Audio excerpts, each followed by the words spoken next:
Hello everyone. आज के इस वीडियो में हम सीखेंगे कि जो अमेज़ोन का सेल्स का डेटा होता है, अमेज़ोन का सेटलमेंट का डेटा जो होता है, अमेज़ोन की जो रिपोर्ट्स होती है उनको हम हमारे टैली में कैसे मेंटेन करें। होता क्या है, बहुत सारे जो बिजनेसमैन होते हैं अपना काम अमेज़ोन के साथ में करते तो हैं, लेकिन उनको ये नहीं पता क्या होता कि वो अपना काम टैली में या फिर उनके अकाउंट्स जो हैं वो कैसे मेंटेन करें। तो इसके लिए हम लेके आए हैं बहुत ही अच्छा तरीका या कहीं यूटिलिटी, जिससे आप अपना जो अकाउंटिंग का काम है बहुत ही बेहतरीन तरीके से आप कर सकते हैं। इसके पहले पार्ट में हम सीखेंगे कि जो हमारा टैली है, अगर नई कंपनी हम बना रहे हैं तो उसको हम किस तरह से बनाएं, उसकी लेजर्स को किस तरह से बनाएं। दूसरे पार्ट में हम सीखेंगे कि अमेज़ोन की जो B2B और B2C है, जो अमेज़ोन MTR डाउनलोड होती है, उनको हम सेल्स के अंदर कैसे चढ़ाएं टैली के अंदर। और तीसरे पार्ट में हम सीखेंगे कि उनकी जो सेटलमेंट्स हैं उनको हम कैसे चढ़ाएं टैली में। तो शुरू करते हैं पहला पार्ट, जिसमें हम सीखेंगे टैली की जो कंपनी है और लेजर्स हैं उनको कैसे क्रिएट किया जाए। तो सबसे पहले हम हमारी कंपनी का पाथ जो है वो यहाँ पे डाल देंगे और कंपनी का नाम यहाँ डाल देंगे। आप चाहें तो अपनी पुरानी कंपनी में भी काम कर सकते हैं। हाँ, चूँकि हमारा जो डेटा है वो 2020-21 का है तो यहाँ पे हम 2020-21 ही चूज़ करेंगे। इसके बाद में आपका जो GST नंबर है आप यहाँ पे एप्लीकेबल कराएंगे, चाहे GST नंबर डालें चाहे ना डालें, वो एप्लीकेबल हो जाएगा। उसके बाद में हम क्या करते हैं, सबसे पहले हम हमारा वाउचर टाइप ऑल्टर करेंगे, वाउचर टाइप, और इसमें सेल्स का हम ऑल्टर करेंगे और यहाँ पे करेंगे मैनुअल, जिससे हमारा कोई भी डुप्लीकेशन नहीं आएगा। प्रिवेंट डुप्लीकेट का ऑप्शन यूज़ करेंगे और जीरो वैल्यू ट्रांजेक्शन्स को यस करेंगे कि जीरो वैल्यू ट्रांजेक्शन्स हमारे आ जाएँ। उसके बाद हम क्रेडिट नोट्स को यहाँ पर वाउचर टाइप को ऑल्टर करेंगे, इसको प्रिवेंट डुप्लीकेट को यस करेंगे, जीरो वैल्यू ट्रांजेक्शन्स को इसमें भी अलाउ करेंगे और कंट्रोल करके सेव कर देंगे। इसके बाद हम क्रिएट करेंगे हमारे कुछ लेजर्स, जिनमें सबसे पहले लेजर होगा हमारा बैंक का। हम एक बैंक अकाउंट क्रिएट करेंगे, आपका नॉर्मल बैंक अकाउंट कोई भी हो सकता है, आप यहाँ पे बैंक अकाउंट क्रिएट करेंगे। उसके बाद में दूसरा जो लेजर हमारा होगा वो सबसे मेन लेजर होगा अमेज़ोन सेलर का। अमेज़ोन सेलर के लेजर को हम रखेंगे सन्ड्री डेटर्स में और यहाँ पे मेंटेन बिल वाइज आपको यहाँ पे इस जगह पे करना है। उसके बाद में आपको यहाँ पर इसका जो कंट्री है इसको नॉट एप्लीकेबल करना है और इसका जो स्टेट है उसको भी नॉट एप्लीकेबल करना है और कंट्रोल करके हम इसको सेव कर देंगे। देन हमारा अमेज़ोन सेटलमेंट के जो लेजर्स होंगे वो हम यहाँ पे क्रिएट करेंगे। एक होगा COD और एक होगा हमारा प्रीपेड। ये हमने दोनों लेजर क्रिएट करें। इसके बाद में अगला जो लेजर होगा हमारा TDS का लेजर होगा, जिसको हम रखेंगे करंट ड्यूटीज करंट एसेट्स के अंदर। इसके बाद अगला जो लेजर होगा हमारा वो अगला लेजर होगा सर अमेज़ोन एक्सपेंस के नाम से, अमेज़ोन एक्सपेंस अकाउंट, जिसे हम रखेंगे इनडायरेक्ट एक्सपेंस के अंदर। इसके बाद उससे अगला जो हमारा लेजर होगा वो शिपिंग चार्जेस का लेजर होगा।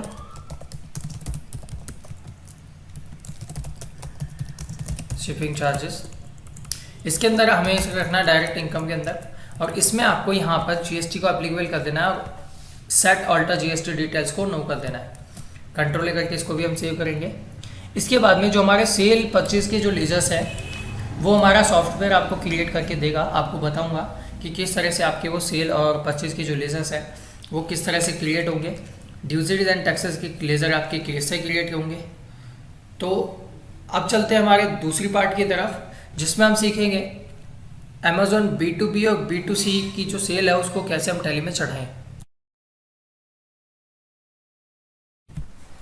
उससे पहले हम क्या करते हैं, हमारा जो रिक्वायर्ड फाइल्स है वो मैं आपको बता देता हूँ जो हमें ज़रूरी होंगी।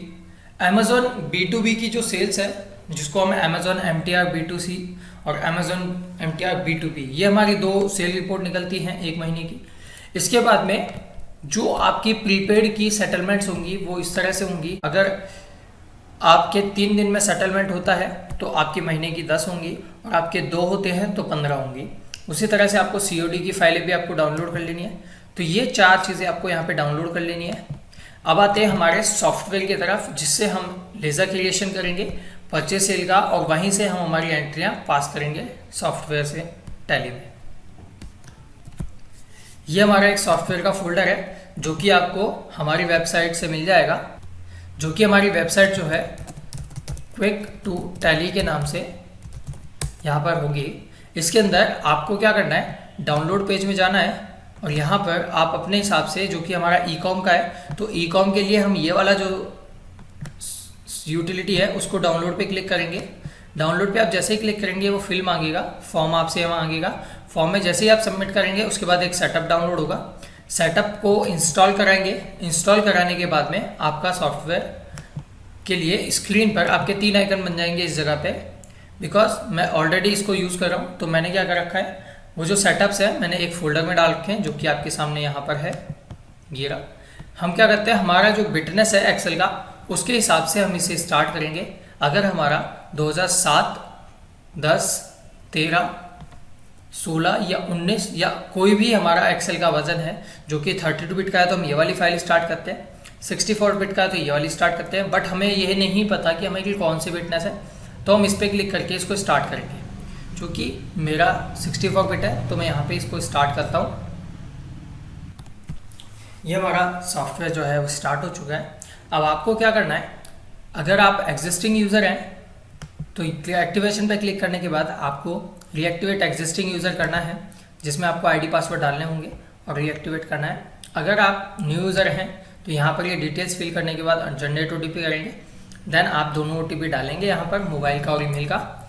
उसके बाद एक्टिवेट करेंगे तो आपकी आईडी जो है वो ट्रायल वर्जन पे स्टार्ट हो जाएगी। क्योंकि मेरी आईडी एग्जिस्टिंग है तो मैं यहाँ पर मेरी मेल आईडी और यहाँ पर उसका पासवर्ड जो है मैं डालूँगा। ये देखेंगे आप, लाइसेंस मेरा यहाँ पे सक्सेसफुली हो चुका है। इसके बाद में हमें क्या करना है, हमारी जो फाइल्स हैं, जो हमारी फाइलें हैं, आप उन्हें यहाँ पर एक्सट्रैक्ट करेंगे। एक्सट्रैक्ट करने के बाद सॉफ्टवेयर में आना है और हेल्प शीट में आना है। यहाँ पर आपको कनेक्ट टैली पे क्लिक करना है। कनेक्ट टैली पे आप जैसे ही क्लिक करेंगे आपका सॉफ्टवेयर आपके टैली से कनेक्ट हो जाएगा। उसके बाद में आपको हेल्प शीट में वापस आना है और यहाँ पर क्रिएट डिफ़ॉल्ट पे क्लिक करना है, जिससे हमारे परचेज सेल और ड्यूटीज़ एंड टैक्सेस के सारे लेजर्स क्रिएट हो जाएंगे, देखेंगे आप। उसके बाद ये ऑटोमेटिकली यहाँ पर वापस से इंपोर्ट हो जाएगा। जितने भी आपके लेजर्स होंगे वापस इंपोर्ट हो चुके हैं। अब आप चेक करना चाहते हैं आपकी जो सेल और परचेज के लेजर्स हैं, ये आप देख सकते हैं। ये आपके ड्यूटीज़ एंड टैक्सेस के लेजर्स, ये परचेज सेल के लेजर्स आपको यहाँ पर दिख रहे हैं। अब आते हैं हमारे सॉफ्टवेयर में वापस और आते हैं हमारा जो अमेज़ॉन B2B है और अमेज़ॉन B2C है उसके लिए। तो ई कॉम शीट पे आना है। ई कॉम शीट पे आने के बाद में पहला मार्क ये आपको देख लेना है विद इन्वेंट्री है या नहीं। अगर चेक मार्क लगा हुआ है तो ठीक है, नहीं तो आपको चेक मार्क लगाना है। उसके बाद में आप यहाँ पर देख लें, ये जो कॉलम है आपका ब्लैक ना हो, स्लेटी कलर का ना हो, इसको आपको यहाँ पे वाइट रखना है। देन आपको आना है इस जगह पे और क्लिक करना है अमेज़ॉन MTR न्यू पे। जैसे ही आप क्लिक करेंगे आपसे ये 2-3 ऑप्शन मांगेगा। आप यहाँ पे कौन सी रिपोर्ट इंपोर्ट करना चाहते हैं, तो अमेज़ॉन की B2B हम रिपोर्ट यहाँ पे इंपोर्ट करेंगे। यस करेंगे। यस करने के बाद में आपका यहाँ पर फोल्डर लोकेशन मांगा जाएगा जहाँ पर आपकी फ़ाइल रखी हुई है। तो मैं यहाँ पर मेरी जो फाइल की लोकेशन है वो मैं यहाँ पे दे देता हूँ आपको, जिससे हमारा जो डेटा है वो प्रोसेसिंग पे जाए। ये मैंने यहाँ पे इसका पाथ कॉपी करके पेस्ट कर दिया। हमने किया था B2B, तो B2B सेलेक्ट करेंगे और ओके कर देंगे। ओके करने के बाद आपसे यहाँ पे पूछेगा आपकी अमेज़ॉन की जो लेज़र है वो कौन सी है, तो हमने बनाई थी अमेज़ॉन सेलर के नाम से। ओके करेंगे। यहाँ पे सेल्स का जो लेज़र है वो पूछ रहा है, तो हम खाली भी छोड़ सकते हैं या फिर हम कुछ भी लिख सकते हैं। उसके बाद में आपकी रिपोर्ट यहाँ पर खुल जाएगी और यहाँ पर आपका जो डेटा है वो हमारे सॉफ्टवेयर में आ चुका है। उसके बाद पहला काम हमारा होगा शॉर्ट बाय वाउचर नंबर करने का। दूसरा काम हमारा क्या होगा, यहाँ पर शिपिंग चार्जेस का जो लेज़र है वो डालेंगे एक्सेल कैंपस टैब में लिस्ट सर्च बटन से। जैसे हम यहाँ पे डालेंगे उसके बाद ये जो डेटा यहाँ पे आपको दिख रहा है इसको आपको डिलीट कर देना है और लेज़र मैपिंग में आना है। लेज़र मैपिंग में बाय डिफ़ॉल्ट आपको ये मिलेंगे। आप क्या करेंगे, अपने हिसाब से जो आपके सेल परचेज के लेजर्स हैं वो यहाँ पर बताएंगे। लोकल सेल यहाँ पर 0, 3, 5, 12, 18, 28, इंटर स्टेट सेल यहाँ पर परचेज के यहाँ और इंटर स्टेट परचेज के यहाँ। बिकॉज हम सेल चढ़ा रहे हैं तो हमें यहाँ पे सेल लेजर्स डालनी है। ये आपके ड्यूटीज़ एंड टैक्सेस के लेजर हैं। अगर आप कॉमन जीएसटी लेजर यूज़ करते हैं तो कॉमन पे क्लिक करके आपको सिर्फ यहाँ बताना है, और परसेंट वाइज करते हैं तो परसेंट वाइज के सारे कॉलम्स में आपको यहाँ पे बता देना है। टीसीएस के जो लेजर्स हैं आपको इन कॉलमों में बताने हैं। उसके बाद आपको इसको कर देना है सेव। सेव करने के बाद में आपको यहाँ पर सारी चीज़ें अवेलेबल हो जाएंगी, जैसे आपका यहाँ पर voucher number, voucher date, reference number, reference date, party का नाम, place of supply, sale ledger कौन सी है, टैक्स का क्वालिफिकेशन क्या है। इसके बाद में टीसीएस आपका यहाँ पे नेगेटिव जाएगा। आइटम का नाम क्या है, आइटम का नाम जो उठेगा वो आपका यहाँ पर इस शीट में से एन कॉलम में जो होगा वो उठेगा। अगर आप यहाँ पर चेंज करना चाहें तो चेंज कर सकते हैं। उसके बाद आपको यहाँ पर godown by default main location रखनी है, इसके अलावा आप चेंज करना कर सकते हैं। क्वांटिटी आपको इस जगह डालनी है, रेट आपको इस जगह डालनी है। उसके बाद में यहाँ पर अगर आपका कोई इन्वॉइस कैंसिल हो रहा है तो यहाँ पे वेदर कैंसिल पे यस आ जाएगा ऑटोमेटिक। उसके बाद आपकी जो B2B की पार्टियाँ हैं वो यहाँ पर कंपनी नेम आएगा, और रजिस्टर्ड जो जीएसटी नंबर है वो यहाँ पर आएगा। आगे की तरफ थोड़ा और देखेंगे तो यहाँ पे ऑर्डर नंबर और ऑर्डर डेट आएगा। यहाँ पे बिल रेफरेंस में ऑर्डर नंबर आएगा ऑटोमेटिक, जिससे हम अगेंस्ट रेफरेंस को रखेंगे। इसके अलावा आप नरेशन चाहें तो नरेशन भी यहाँ पर लिख सकते हैं। अब हमें क्या करना है, सिंगल कैलकुलेट एंड वैलिडेट पे क्लिक करना है। जैसे ही आप कैलकुलेट एंड वैलिडेट पे क्लिक करेंगे आपके इस शीट में जितने भी एरर होंगे सारे के सारे हाईलाइट हो जाएंगे। अगर यहाँ पर कोई लेज़र बना हुआ नहीं होगा तो लेज़र बनने के लिए आ जाएगा। अगर आपका कोई आइटम बनने के लिए आएगा तो वो भी आ जाएगा। अभी जैसे कि यहाँ पे आपको 2 जगह दिखा, क्योंकि जम्मू स्पेस यहाँ पर डबल आ रहा है, और वैसे भी जम्मू एंड कश्मीर होता है, जो कि हमारे लिस्ट सर्च के बटन से आप यहाँ पर सर्च कर सकते हैं। देखें यहाँ पर WB कोई स्टेट नहीं होता, यहाँ पर होता वेस्ट बंगाल, तो यहाँ पर हम करेंगे वेस्ट बंगाल। उसके बाद हमारे जितने भी आइटम आप देख रहे हैं यहाँ पर एक भी क्रिएटेड नहीं है, तो हम जाते हैं हमारे आइटम इंपोर्ट शीट के अंदर, और यहाँ पर सभी आइटम आपके आ चुके हैं। अब हमें क्या करना है, यहाँ पर आप देख सकते हैं यूनिट ऑफ मेजरमेंट एक भी क्रिएटेड नहीं है, तो हमें हमारा टैली में यूनिट ऑफ मेजरमेंट क्रिएट कर लेना है।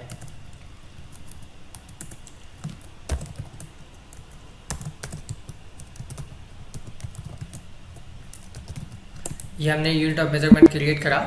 उसके बाद में हमें क्या करना है, सॉफ्टवेयर में आना है। बिकॉज हमने कोई टैली में चेंज किया है इसलिए Ctrl+T यूज़ करेंगे, जिससे हमारा डेटा वापस से यहाँ पर अपडेट हो जाएगा।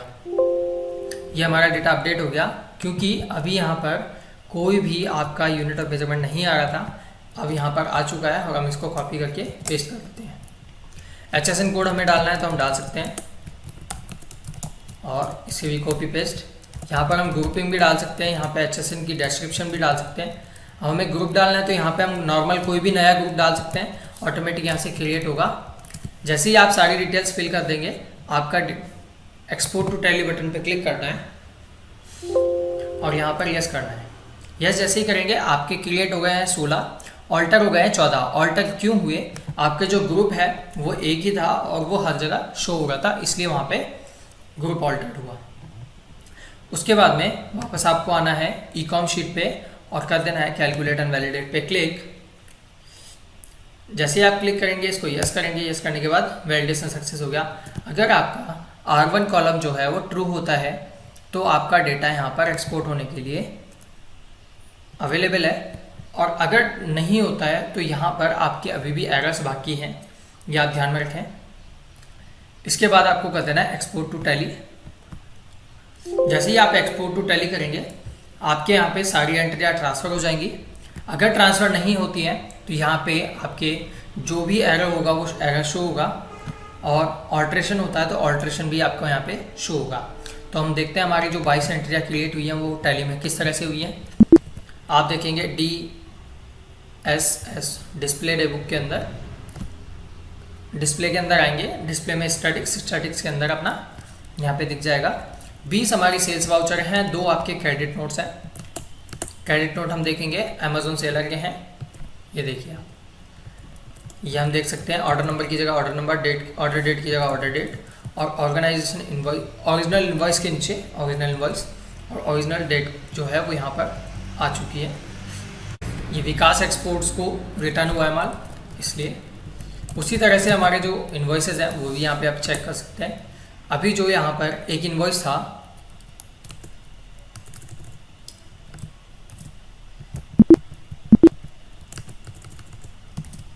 विकास एक्सपोर्ट, जिसका हमने अभी सीएन बनाया, आप देख सकते हैं उसका बिल भी यहाँ पर है और उसका इन्वॉइस भी कट चुका है। इसके बाद में हम क्या करते हैं, हमारा B2C का डेटा जल्दी जल्दी से इंपोर्ट करा लेते हैं। वापस से हमें वही प्रोसेस यहाँ पर यूज़ करनी है।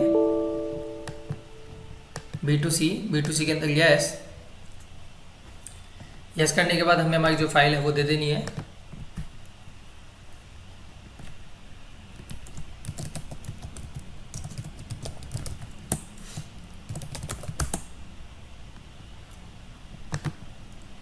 क्योंकि मैं सारी की सारी वही प्रोसेस यूज़ करूँगा, आप देख सकते हैं आपको वापस से short by voucher number use करना है, फिर से आपको वही शिपिंग चार्जेस आपको यहाँ पे डालना होगा, शिपिंग चार्जेस। इसके बाद में आपको आपका जो सेल लेज़र है वो यहाँ से हटा करके दोबारा यहाँ पे लिखना होगा। लेज़र मैपिंग से ऑटोमेटिकली आएगा परसेंट वाइज पे क्लिक, इसको हम करेंगे यहाँ पर सेल और सेव करने के बाद में आपका पूरा डेटा यहाँ पर आ चुका है। उसके बाद आगे की चीज़ें आप अभी अगर आपको चेंज करनी है तो कर सकते हैं। अब यहाँ पर आप देख सकते हैं आपका पुराना एक ही आइटम है, बाकी आपके सारे नए आइटम हैं। आपका एक भी पार्टी यहाँ पर B2B की नहीं होगी, इसलिए पूरा का पूरा खाली होगा आपका, और बाकी सारी डिटेल आपकी पिछले बार की तरह हैं। इसके बाद हम करते हैं यहाँ पे कैलकुलेट एंड वैलिडेट, और जितने भी एरर होंगे वो यहाँ पर आपको शो हो जाएंगे। ये देखेंगे आप देखेंगे आपका वैलिडेशन फेल्ड हो चुका है और टोटल 538 सेल्स में एरर आया है। ये आपके सभी आइटम हैं, ये देखिए सारे के सारे आइटम आपके यहाँ पे आ चुके हैं। तो हम क्या करते हैं, इन्हें वापस से यहाँ पर कॉपी करते हैं और पेस्ट कर देंगे। करते हैं यहाँ पर एक्सपोर्ट टू टैली, क्योंकि यहाँ पर पुराने आइटम अभी तक थे इसलिए यहाँ पर वो ऑल्टर होंगे और बाकी सभी नए क्रिएट हो जाएंगे। 155 आपके आइटम क्रिएट हो चुके हैं।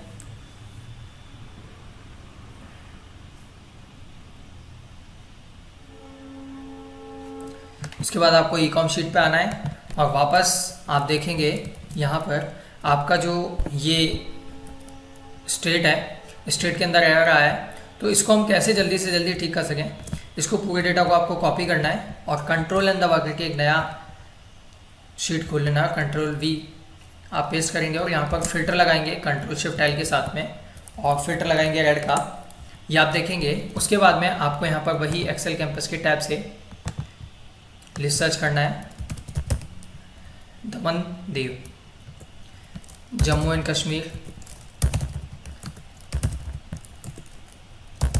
इस तरह से थोड़ा जल्दी हो सकता है इसलिए मैंने ये आपको शॉर्टकट बताया है। उसके बाद वापस से कंट्रोल शिफ्ट L फिल्टर हटाएंगे और कॉपी करेंगे इनके सिर्फ स्टेटों को, और आते हैं हमारे सॉफ्टवेयर में। सॉफ्टवेयर में आपको यहाँ पर नॉर्मल पेस्ट कर देना है। उसके बाद अब हम करेंगे कैलकुलेट एंड वैलिडेट। जैसे ही आप कैलकुलेट एंड वैलिडेट करेंगे आपके जितने भी एरर थे वो सारे एरर ख़त्म हो गए हैं।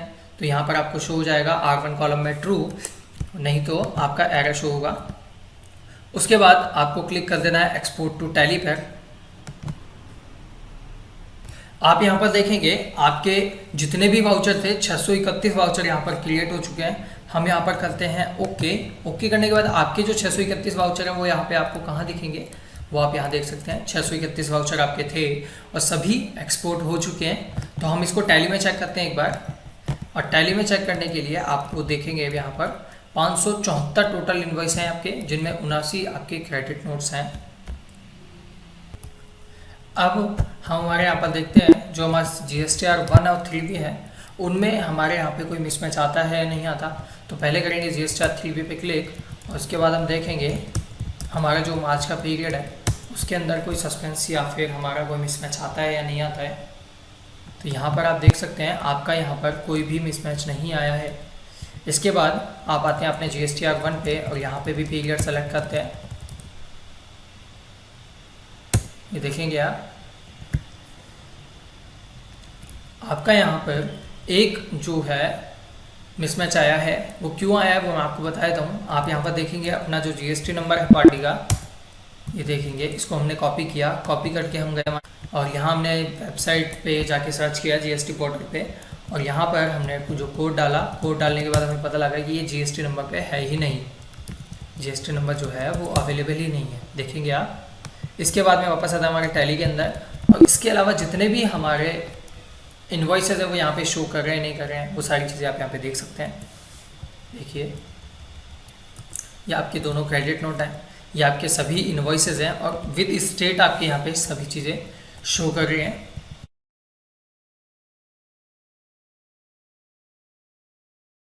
इसके बाद हम आते हैं हमारे जो लास्ट पार्ट है उसके अंदर, जिसमें हम हमारा अमेज़ोन की जो सेटलमेंट है उसको और अमेज़ोन का सेटलमेंट COD विद प्रीपेड दोनों हम कैसे कर सकते हैं। सबसे पहले मैं क्या करता हूँ, यहाँ पर आपको एक COD की रिपोर्ट दिखाता हूँ। इस COD की रिपोर्ट में आपको यहाँ पर जो पहली लाइन होगी उस पहली लाइन में आपको यहाँ पर दिख जाएगा कि आपका जो पैसा है वो कितना बैंक में आया है। तो यहाँ पर आप देख सकते हैं ये हमारा अकाउंट में ट्रांसफ़र हुआ है 2244 रुपये 63 पैसे। इसके बाद हमारा जो ओपनिंग था, जो रिज़र्व बैलेंस था, करंट रिज़र्व बैलेंस, वो हमारा कितना बचेगा इस सेटलमेंट के बाद, तो वो यहाँ पे आपको दिख जाएगा। ये देखेंगे आप 23,254 रुपये 21 पैसे हम अमेज़ोन से अभी भी मांगते रहेंगे इस सेटलमेंट के बाद। और आपका पिछला कितना था यहाँ पर आपको दिख जाएगा, प्रीवियस रिजर्व अमाउंट बैलेंस।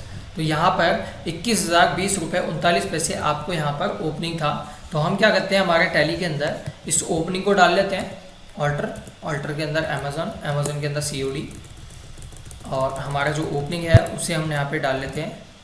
हमारा ओपनिंग था 21,020 रुपये 39 पैसे, वो हमने यहाँ पे डाला। डालने के बाद कंट्रोल करके सेव कर दिया। अब हमें क्या करना है, हमारा जो डेटा है वो यहाँ पर बंद कर देना है COD फाइल को, और हमारे सॉफ्टवेयर में आना है। सॉफ्टवेयर के अंदर आपको आना है बल्क जर्नल शीट में, और यहाँ पर जो भी डेटा आपको हो यहाँ पे उसको आपको क्लियर के साथ में क्लियर कर देना है। फाइनेंशियल ईयर आपको यहाँ पे चेंज कर लेना है, आपका जो फाइनेंशियल ईयर वो सेलेक्ट करें। इसको यहाँ पर आप जर्नल करें, ये जो आपको सेल दिख रहा है इसमें अमेज़ोन सेटलमेंट पे आपको क्लिक करना है। क्लिक करने के बाद इसको यस करना है। यस करने के बाद आपकी जो COD फाइल है आपको यहाँ पे दे देनी है, तो हम यहाँ पर ये वाली फाइल दे देंगे और ओके करेंगे। ओके करने के बाद में आपका जो डेटा है वो यहाँ पर डिटेल्ड होकर के आ जाएगा। ये देखेंगे आप, आपका जो डेटा है वो यहाँ पे डिटेल्ड हो चुका है। इसके बाद में आपको यहाँ पे इसको मिनिमाइज़ करना है और आना है अपने सेटलमेंट रिपोर्ट्स में। देन आपका यहाँ पे जो अमेज़ोन सेलर जहाँ पे लिखा हुआ है, तो अमेज़ोन सेलर का जो लेज़र है आपको इन अमेज़ोन सेलर की जगह पे रिप्लेस कर देना है। लास्ट में जो आपको दिख रहा है यहाँ पर अमेज़ोन सेटलमेंट, तो इसको आपको रिप्लेस कर देना है अमेज़ोन सेटलमेंट COD अकाउंट से। तो हम यहाँ पे कर देते हैं COD अकाउंट से रिप्लेस। ये हमने कॉपी किया, पेस्ट, और हमने ये भी किया पेस्ट। ये आपका TDS का लेज़र जो हमने बनाया था वो TDS का लेज़र यहाँ पे ऑटोमेटिकली आपका आ चुका है। और जो नीचे वाला कॉलम है इसको हम कर देते हैं डिलीट, और कंट्रोल के साथ में आप करेंगे। आप करने के बाद में आप देख सकते हैं आपका जो टोटल यहाँ पर एंट्रीज होंगी वो आपकी 6,018.91 की होंगी। अब क्या करते हैं, इसमें हम करते हैं वैलिडेट डेटा। अगर कोई एंट्री में एरर होगा तो वो आपको बता देगा। आप देखेंगे वैलिडेशन सक्सेस हो गया, क्योंकि हमारा जो लेज़र था वो ये अमेज़ोन सेलर का लेज़र है। आपका अमेज़ोन एक्सपेंस का जो लेज़र है वो ये सी स्पेलिंग से है। तो यहाँ पर कोई भी एरर यहाँ पे शो नहीं हुआ है। आप कुछ और डिटेल्स भी अब यहाँ पे डालना चाहें तो वो भी आप डाल सकते हैं। आपका अगेंस्ट रेफरेंस जाएगा इस वाली सेल से। आप नरेशन लिखना चाहें तो नरेशन हमने यहाँ पे एक एंट्री डाली है। आपके यहाँ पे जितनी एंट्रियाँ यूनिक होंगी उतने आपके वाउचर यहाँ पे क्रिएट होंगे, जो कि कैलकुलेशन यहाँ पर आ रही है 4 की। इसके बाद आप कर देंगे इसको एक्सपोर्ट टू टैली। जैसे ही आप एक्सपोर्ट टू टैली करेंगे आपसे यहाँ पे पूछ लिया जाएगा कि आपकी कंपनी वही है। उसके बाद में क्रिएट हो चुकी है 4 एंट्री। यस करेंगे, यस करने के बाद आएंगे टैली के अंदर, और टैली के अंदर आप देखेंगे आपका जो अमेज़ोन COD है ये रहा। इसमें आपकी वो एंट्रियाँ यहाँ पर शो कर चुकी हैं और आपका जो बैलेंस यहाँ पर 25,498 रुपये है। अभी हम यहाँ पर क्या करते हैं, हमारा जो 2200 रुपये की मैंने आपको एंट्री एक बताई थी वो एंट्री हमें यहाँ पे कर लेनी है। आप देखेंगे 2244 रुपये 63 पैसे। तो यहाँ पर मेरा जो डेट है वो होगा 1 मार्च से 3 मार्च के बीच में।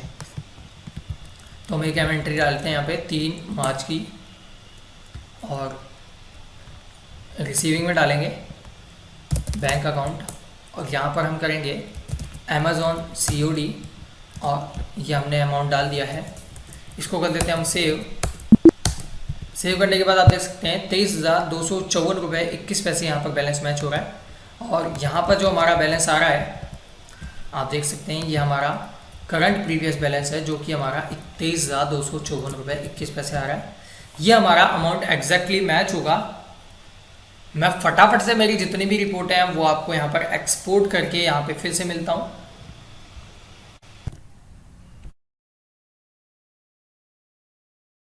तो दोस्तों मैंने यहाँ पर आपकी सभी रिपोर्ट्स यहाँ पर डाल दी हैं। तो देखते हैं हमारा सबसे पहले COD का क्लोजिंग बैलेंस। तो ये हमारा अमेज़न सेटलमेंट की COD है जिसके अंदर आपका जो क्लोजिंग बैलेंस आ रहा है 30,639 रुपये 34 पैसे। तो ये आपकी COD की लास्ट रिपोर्ट है। यहाँ पर आपका जो सेटलमेंट होगा लास्ट सेटलमेंट के बाद करंट रिजर्व बैलेंस जो होगा आपका 30,639 रुपये 34 पैसे है।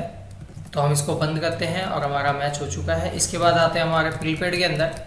तो प्रीपेड की रिपोर्ट के हम अंदर देखते हैं। तो यहाँ पर हमारा क्लोजिंग बैलेंस है 63,348 रुपये 95 पैसे। तो यहाँ पर भी आपका जो प्रीपेड का बैलेंस है वो क्लोजिंग बैलेंस हम देखेंगे।